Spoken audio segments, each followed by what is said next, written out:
স্বাগতম ক্রিকফিজের নিয়মিত আয়োজন টোটাল ইম্প্যাক্টে। আমি সৈয়দ সামি আছি আপনাদের সঙ্গে।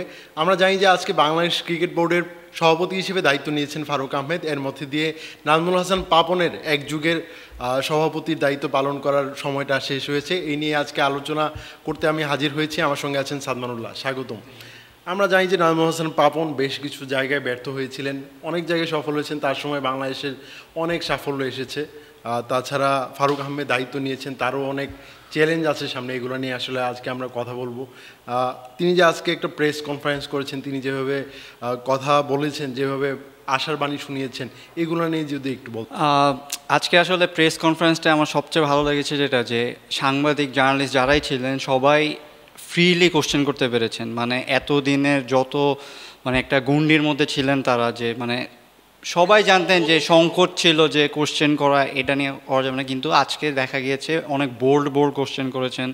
নতুন সভাপতিকে পেয়ে তারা একদম মানে যা এত বছর যত ধরনের অভিযোগ, যত ধরনের অনিয়ম রয়েছেন, এটা কিন্তু আসলে জার্নালিস্টরা বাদে খুব মানে জার্নালিস্টরা অনেকাংশে অনেক খবর রাখেন যে কোথায় কি হচ্ছে, যেই জিনিসগুলো বোর্ডের কর্মকর্তারা জানার পরেও আসলে কোনো অ্যাকশানে যান না। কিন্তু আজকে অনেকগুলা ইস্যুই তারা পয়েন্ট আউট করে দিয়েছেন। ইভেন এখনও পরিচালনা পর্ষদে যারা রয়েছেন তাদের অনেকেই আগের বোর্ডে ছিলেন, তাদের বিভিন্ন ধরনের দুর্নীতির বা বিভিন্ন ধরনের অনিয়মের বিষয় নিয়ে তারা কিন্তু আঙ্গুল তুলে কোশ্চেন করেছেন। এখন আজকেই প্রথম ফারুক আহমেদ দায়িত্ব নিয়েছেন।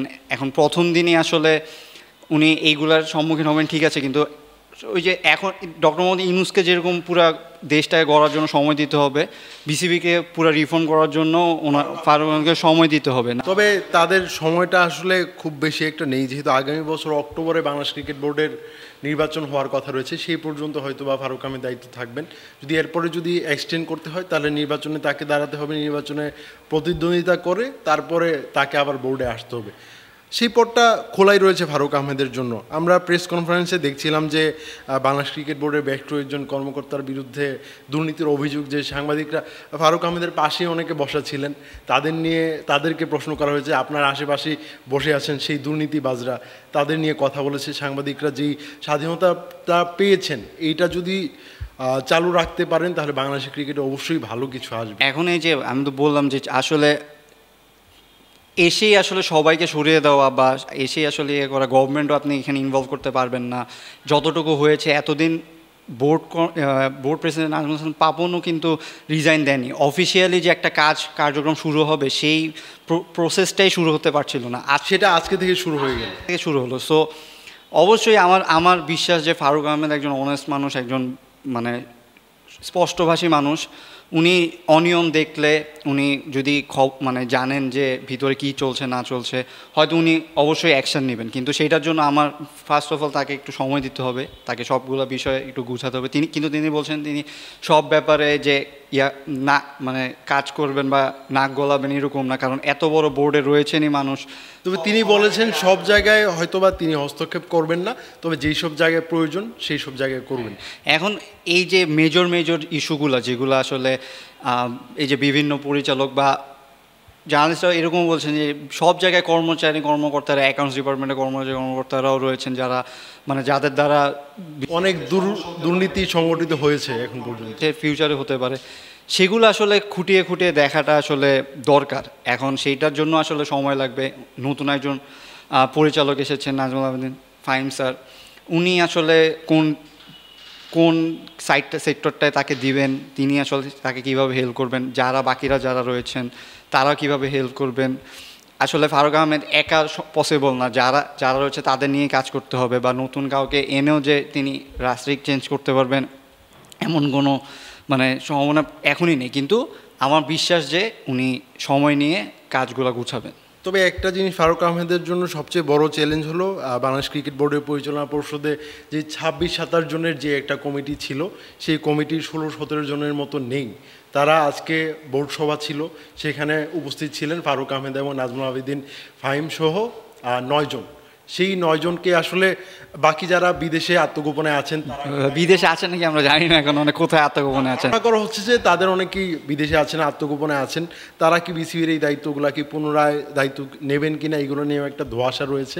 না হলে এই 9 জনের মধ্যেই ও 9 জনকেই আমরা আসলে আগামী অক্টোবর পর্যন্ত এই দায়িত্বগুলো পালন করতে দেখব। হ্যাঁ, এখন আসলে যেহেতু নতুন সভাপতি এসেছেন, যেহেতু তারা রিজাইন নেননি বা তারা কোথাও কীভাবে আছেন, আপনি আওয়ামী লীগের সরকারেরও যেসব নেতাকর্মী রয়েছেন তারাও এইভাবেই পালিয়ে রয়েছেন যে তাদের সেক্টরগুলোকে মানে এখন উপদেষ্টারা হচ্ছে চালাচ্ছেন। এখন হয়তো যেই পরিচালকগুলো নেই তাদের কাজগুলোতেও হয়তো তাদেরই দায়িত্ব বেড়ে যাবে যে সেই সেক্টরগুলো দেখার, সেই সেক্টরগুলোতে কাজ করার। এখন আসলে মানে ওই পুরোটাই সময়ের ব্যাপার, যেহেতু আজকে থেকে শুরু হয়েছে।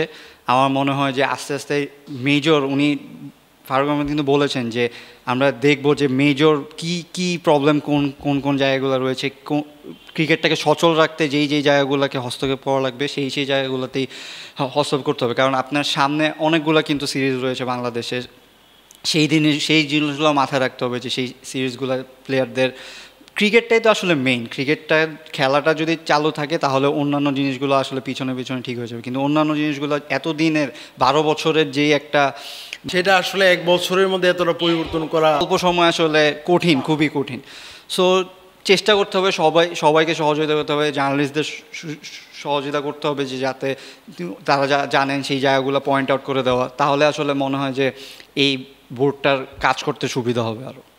একটা ঘটনা আমাদের দর্শকদের আসলে বলতে চাই। ফারুক আহমেদ 2016 সালে যেই সময় পদত্যাগ করেছিলেন, এটার মেইন কারণ ছিলেন চান্ডিকা হাতুড়ি সিংহে। সেই সময় ফারুক আহমেদ ছিলেন বাংলাদেশ ক্রিকেট দলের প্রধান নির্বাচক। সেই সময় নির্বাচক প্যানেলটা আসলে মানে দ্বিস্তর বিশিষ্ট করার জন্য একটা চাপ প্রয়োগ করা হয়েছিল, যেখানে অন্তর্ভুক্ত করা হয়েছিল চান্ডিকা হাতুড়ি সিংহেকে। এই হস্তক্ষেপটা আসলে ফারুক আহমেদ মেনে নিতে পারেনি। সেই সময় সসম্মানে তিনি বাংলাদেশ ক্রিকেট বোর্ড থেকে সরে গিয়েছিলেন। তারপর আমরা বাংলাদেশ প্রিমিয়ার লিগের বেশ কয়েকটি ফ্র্যাঞ্চাইজির সঙ্গে তার যুক্ত হতে দেখেছি, তবে বাংলাদেশ ক্রিকেট বোর্ডে তিনি ছিলেন না। তারপর এবার সভাপতি হয়ে ফিরলেন। তিনি আসলে সভাপতি হওয়ার আগেই একটা হুঙ্কার দিয়েছিলেন যে চান্ডিকা হাতুড়ি সিংহে তার মতো একজন ডিকটেটর প্রধান কোচ বাংলাদেশ দলে থাকবেন কিনা তিনি আসলে ভেবে দেখবেন, তিনি তাকে সরানোর জন্য প্ল্যান করবেন। আজকে সংবাদ সম্মেলন হয়েছে, সেখানেও হাতুড়ি সিংয়ের প্রশ্নটা এসেছিল। ফারুক আহমেদ বলেছেন তিনি তার আগের বক্তব্যে স্ট্যান্ড করেছেন। হাতুড়ি সিংয়ের ভবিষ্যৎটা আসলে আমার মনে হচ্ছে যে হাতুড়ি সিংহে হয়তো বাংলাদেশে আর নাও ফেরা হতে পারে, পাকিস্তানে থাকা অবস্থাতেই হয়তো তিনি জেনে যাবেন যে তিনি আর কন্টিনিউ করছেন না। আসলে হাতুড়ি সিংয়ের যেই বিষয়টার জন্য ফারুক আহমেদ 2016 সালে চলে গিয়েছিলেন, যে তিনি হস্তক্ষেপ করেছেন, তিনি নিজের একটা ডিক্টেটরশিপ ক্রিয়েট করতে চেয়েছেন। উনি ওই সময় তার সাথে এথিক্সে মিলে নাই দেখেই আসলে কিন্তু তিনি ওই পদ থেকে সরে গেছেন। এখন যেহেতু তিনি সভাপতি হিসেবে এসেছেন, সেইখানে আপনি পারবেন না যে হাতুড়ি সিংকে এরকম একজন ডিক্টেটর মানুষকে কোচ রেখে কন্টিনিউ করা। সো আপনি যখন হাতুড়ি সিংয়ের প্রসঙ্গটা আসবে, ফারুক আহমেদের স্ট্যান্ড যা ছিল তাই থাকাটাই স্বাভাবিক। কারণ আপনি জানেন উনি কিভাবে কাজ করে। উনি সেকেন্ড টাইমের মতো এখানে এসেছেন, সেকেন্ড টাইমে এসেও কিন্তু অনেক কিছুর ভিতর দিয়ে তাকে যেতে হয়েছে, যে তার ডিক্টেটরশিপটা এখনও রয়েছে। আমরা তামিম ইকবালের ব্যাপারটা বলতে পারি। তামিম ইকবালের সঙ্গে তার একটা অভ্যন্তরীণ একটা দ্বন্দ্ব আছে, যেটা আসলে সবাই জানে কিন্তু কেউ আসলে প্রকাশ করে না। সেই কারণে তামিম ইকবালকে আসলে অবসরও নিতে হয়েছিল, অবসরের সিদ্ধান্ত নিতে হয়েছিল। সাবেক প্রধানমন্ত্রী শেখ হাসিনার হস্তক্ষেপে তামিম ইকবাল ক্রিকেটে ফিরলেও তিনি আসলে 23 বিশ্বকাপ খেলতে পারেননি, 24 টি-20 বিশ্বকাপেও খেলতে পারেননি। এখন অবশ্য বোর্ডে অনেক পরিবর্তন এসেছে, তামিম ইকবালের ফেরারও একটা সম্ভাবনা তৈরি হয়েছে। তামিমের ফেরাটা কতটুকু চ্যালেঞ্জিং হবে? তামিম আসলে যেই পরিবেশে ফিরতে চেয়েছিল সেরকম পরিবেশে হয়তো তৈরি হচ্ছে এখনকার বোর্ডে। কারণ আপনি দেখেছেন যে তামিম ইকবাল ক্রীড়া উপদেষ্টার সাথে পুরা বিসিবি ঘুরে দেখিয়েছেন। তিনি তার বিভিন্ন ইনসাইট দিয়েছেন, মানে কিভাবে উন্নত করা যায়। আমরা শুনছিলাম তিনি হয়তো পরিচালকদের বোর্ডেও আসতে পারেন, বিসিবি বোর্ডেও আসতে পারেন কোনো একটা পর্যায়ে। কিন্তু আজকে ফারুক আহমেদ বলেছেন যে তিনি পার্সোনালি চান যে তামিম ইকবাল আরও 2-3 বছর খেলায় কন্টিনিউ করুক। সো সেই হিসেবে তামিম ইকবাল যদি ফিট থাকেন, তামিম ইকবাল যদি মানে খেলতে চান, আমার মনে হয় পাপনের সাথে কথা বলা নিয়ে যে একটা গ্যাপ ছিল বা তার যে দ্বিধা ছিল যে হাতুড়ি সিংহে থাকলে হয়তো খেলবেন না তিনি, সেই জিনিসগুলো যদি বাদ হয়ে যায় তাহলে আসলে তামিমের ফিরাটা সময়ের ব্যাপার হয়ে যাবে। যদি উনি ফিট থাকেন তাহলে আমরা হয়তো আরও কয়েক বছর তাকে বাংলাদেশের ওপেনার হিসেবে দেখব। একটা চ্যাম্পিয়ন্স ট্রফির আসর রয়েছে পাকিস্তানের মাটিতে, যদি সব কিছু ব্যাটে বলে মেলে তাহলে হয়তো বা তামিম ইকবালকে আমরা চ্যাম্পিয়ন্স ট্রফিতেও খেলতে দেখতে পারি।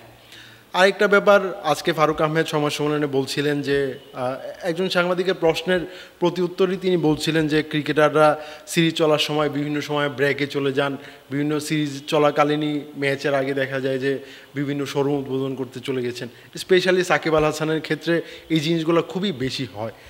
ফারুক আহমেদ খুব স্পষ্টভাবে বলে দিয়েছেন যে ক্রিকেটাররা এইগুলা করতে পারবে না, এগুলোর ব্যাপারে নিয়মগুলো যা আছে সেগুলো তিনি চেঞ্জ করবেন, এই ব্যাপারটাকে আপনি ফারুক আহমেদ কিন্তু বলেছেন যে মানে কোনো স্বজনপ্রীতি বা কোনো সাপোর্ট মানে ইলিগাল সাপোর্ট কিন্তু দেওয়া হবে না আর কাউকেই। মানে আপনি চাইলেই যে পারবেন যে নিয়ম ভাঙার যে একটা মানে সংস্কৃতি তৈরি হয়েছিল সেটা আসলে উনি রাখতে চান না, তার কথাতেই সেটা স্পষ্ট। সো আপনি সাকিব আল হাসান তো আমরা বলেছি যে একটু ব্যাকফুটে রয়েছেন সব দিক থেকেই। এখন আসলে ওনার এইটা ধরনের দাবি বা এই ধরনের নিজের থেকে যদি আপনি বলেন সিরিজের মাঝখানে আমি এই কাজ মানে পার্সোনাল কাজ বা ব্যবসায়িক কাজে ইনভলভ হবেন, সেই জিনিসগুলো আসলে ফারুক আহমেদ বলেছেন যে আগে থেকেই নোটিশ দেওয়া হয়ে যাবে, যে আপনার কাছে যে এসে বলবে সেই বলার সুযোগটাই রাখবেন না। সিরিজ খেলা মানে সিরিজ খেলায় আপনি আশেপাশে কিছু করতে পারবেন না। সো এই জিনিসগুলো আসলে আমার কথা হচ্ছে যে এই কথাগুলা হয়তো আগের বোর্ড প্রেসিডেন্টও বলেছেন, অনেকভাবে বলেছেন, বারবার বলেছেন, ইমপ্লিমেন্ট হয়নি। তবে তার আসলে কিছু দুর্বলতাও হয়তো বা ছিল ক্রিকেটারদের প্রতি। আমরা জানি যে বাংলাদেশের ক্রিকেটের যেই সিনিয়র ক্রিকেটাররা তামিম ইকবাল, মাশরাফি বিন মুর্তজা, সাকিব আল হাসান, মুশফিকুর রহিম, তাদের প্রতি নাজমুল হাসান পাপনের একটা দুর্বলতাও ছিল। তারা হয়তো বা পাপনের সামনে গিয়ে একটা জিনিস অনুরোধ করলে বা একটা জিনিস বললে তিনি সেই কথাটা না রেখেও হয়তো পারতেন, এরকম একটা সিচুয়েশন ছিল। আপনি যে প্লেয়ারগুলোর নাম বললেন তারা কিন্তু দেশের খেলাতে অনেক কিছু দান করেছেন, সেইটাও আসলে স্বীকার করতে হবে যে খেলায় অনেক কিছু দান করেছেন। সেই বিধাতেই হয়তো তার সাথে বোর্ড প্রেসিডেন্টের এমন একটা সম্পর্ক হয়েছে যেখানে আসলে কোনো একটা তার একটা মতের বাইরে আসলে তিনি যেতে পারতেন না, তাদের মতের বাইরে।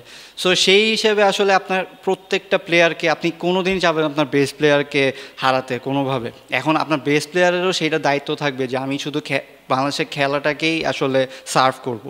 খেলার বাইরে অন্য কিছুতে যদি আমি ইম্পর্টেন্স বেশি দিই তাহলে আসলে খেলায় থাকা যাবে না। এই জিনিসটা আসলে মানে বোর্ডের যারা রয়েছেন বা এখন যারা রয়েছেন এটা ফিউচারে তাদের দেখতে হবে যে আসলে খেলাকে বাদ দিয়ে সে যদি অন্য কাজে ইনভলভ বেশি থাকে তাহলে আসলে তিনি যতটাই ভালো প্লেয়ার হোক সেই স্পেসটা তাকে দেওয়া উচিত না। কারণ আপনি আলটিমেটলি দেখা যাচ্ছে যে লং রানে আপনার একটা ক্ষতি হবে। লং রানে দেখা যাবে যে এই প্লেয়ারদেরকেই আপনি খারাপ বলছেন, যে প্লেয়াররা আপনাদের জন্য এত কিছু করেছে, কিন্তু এই জিনিসটা আসলে প্লেয়ারদের নিজেদের ভিতরে উপলব্ধি আনতে হবে যে আমি দেশের জন্য যখন খেলবো তখন দেশের বাইরে আর অন্য কিছুতে আমি ইনভলভ হব না।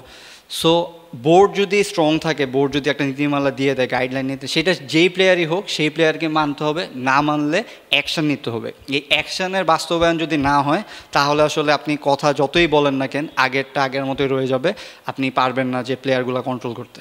সো আমি বলছিলাম যে আগের বোর্ডও অনেক ধরনের কথা বলেছেন যে হ্যাঁ এইগুলো হবে ওগুলো হবে, বাস্তবায়নে দেখা গেছে যে অনেক স্লো বা হয়নি। এই বোর্ডকে আসলে অ্যাকশান নিয়ে দেখাতে হবে যে অ্যাকশানগুলো হলে আসলে মানুষের বিলিভ করবে। কারণ মানুষের মনে এখন অলরেডি আছে যে না বোর্ডে আসলে পরিবর্তন হবে না, একটা শঙ্কা থাকে সবসময় যে, কিন্তু আপনার আসলে অ্যাকশানে যেতে হবে। মুখের কথা দিয়ে আসলে সবসময় মানুষকে এখন আমরা যেই বাংলাদেশে প্রবেশ করেছি সেইখানে আসলে মুখের কথায় শুধু মানুষের মানে মন গলবে না, আপনার অ্যাকশানে যেতেই হবে। আমরা জানি যে নাজমুল হাসান পাপনের প্রায় এক যুগের একটা শাসন আমল ছিল, এর মধ্যে দিয়ে বাংলাদেশের ক্রিকেট অনেক সাফল্য পেয়েছে যেটা শুরুতে বলছিলাম, কিন্তু এখানে অনেক ব্যর্থতাও আছে। আমরা আসলে এক যুগের বেশি সময় ধরে আঞ্চলিক ক্রিকেটটাকে আমরা বাস্তব করতে পারিনি। স্কুল ক্রিকেট থেকে গত 10-12 বছর যাবৎ কোনো ক্রিকেটার উঠে আসেনি, এটা আসলে আমাদের ব্যর্থতা। এছাড়া আমরা যদি বলি 3rd ডিভিশন 4th ডিভিশন ক্রিকেটে অনেক ম্যাচ পাতানো হয়, অনেক সময় স্বজন প্রীতির মাধ্যমে ক্রিকেটারদের খেলানো হয়, আম্পায়ারিং নিয়ে অনেক পক্ষপাতমূলক এরকম ডিসিশন নেওয়া হয়। এইসব কারণে আসলে দেশের ক্রিকেট অনেক সাফার করেছে। এখন ফারুক আহমেদ কি এই সংস্কৃতিগুলো চেঞ্জ করতে পারবে? আসলে মানে পারবেন কি, এটা একটা ওনার জন্য বড় চ্যালেঞ্জ অনেক। আপনার এই জিনিসগুলো যেগুলো বললেন এগুলো সবই হচ্ছে কারো না কারো পার্সোনাল এজেন্ডা ছিল, কারো না কারো পার্সোনাল লাভের আশাতেই আসলে এই সিন্ডিকেটটা তৈরি হয়েছে।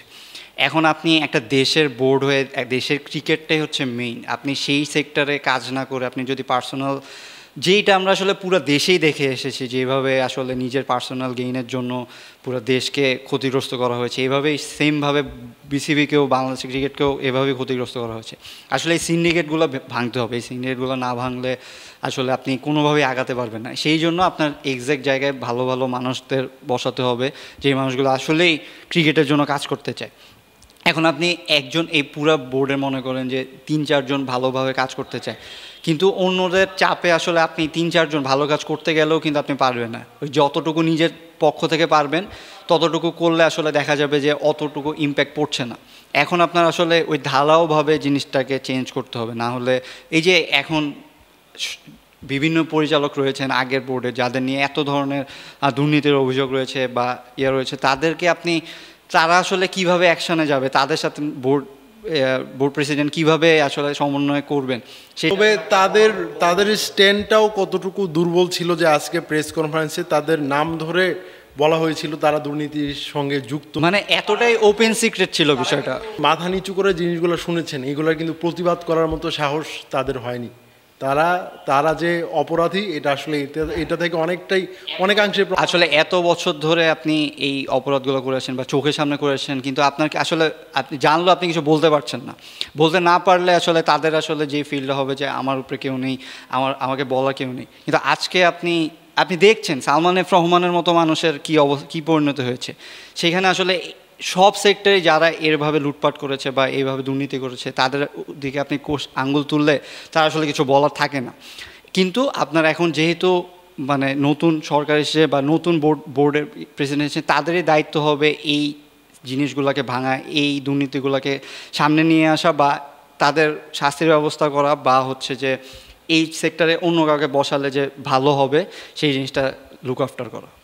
তবে আমার মনে হয় এইসব মানে এই দুর্নীতির বিষয়গুলো প্রশাসনিকভাবে কোনোভাবে তদন্ত করা যায় কিনা এটাও আসলে বাংলাদেশ ক্রিকেট বোর্ডের ভেবে দেখা উচিত। তবে আমরা আসলে আগামী সময়গুলোতে আমরা দেখব আসলে আজকে ফারুক আহমেদ যেই সব আশ্বাস দিয়েছেন সেগুলো কতটা পূরণ হয়। এগুলোতে আমরা লুক আফটার করব, এগুলো নিয়ে আমরা পরবর্তীতে অনুষ্ঠানে অনেক আলোচনা হবে। সেই পর্যন্ত আপনি আমার সঙ্গে থাকবেন আশা করি।